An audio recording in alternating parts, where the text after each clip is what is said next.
No லாரிக்காரண்ணா. நானா கோயில் கோபுரம் மாதிரி கட்டி எடுத்துன்னு போறீங்க ஜல்லி எல்லாம் லோடு. அந்த பாடி கீழே வரையும் எடுத்துன்னு போங்கண்ணா. என்னண்ணா அவ்வளோ ஃபுல்லாக எடுத்துன்னு போறீங்க நீங்க? அச்சு நைட்ல பள்ளமேட்டில் அடி டமால் டிமின்னு போறீங்க. அந்த ஜல்லிக்கல்ல நீங்க போற பள்ளமேட்டில் லாரி இது கீழே விழுந்து ரிட்டர்ன் ரோட்ல வந்து பட்டு என்ன மேல அடிக்குதுண்ணா. நேற்று 2 கல்லு என் ஆட்டோல பட்டது. ஒன்னு கண்ணாடியில ஒன்னு கீழே. நம்பலன்னா நான் காட்டுறேன் பாருங்க. இந்த கல்லு நேற்று என் வண்டியில அடிச்சு அந்த இடமே எப்படி இருக்குது பாருங்க. சொன்னா நம்ப மாட்டீங்க. நானா பாத்தீங்களா? லாரிக்காரங்களுக்கு சொல்றேன், தயவு செய்து லோடு எடுத்துட்டு போனீங்கன்னா ஜல்லிக்கல்ல வந்து மேல மேட்டு ஷீட் அந்த மாதிரி நான் வச்சு கட்டி எடுத்துட்டு போங்கண்ணா.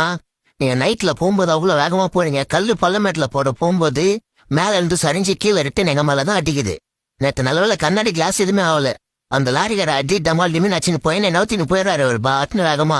இது எங்க பாத்தீங்கன்னா கத்த பெருங்குத்தூர்ல நடந்தது எனக்கு. மக்களே தயவுசெய்து சொல்றேன், இந்த மாதிரி லாரில நான்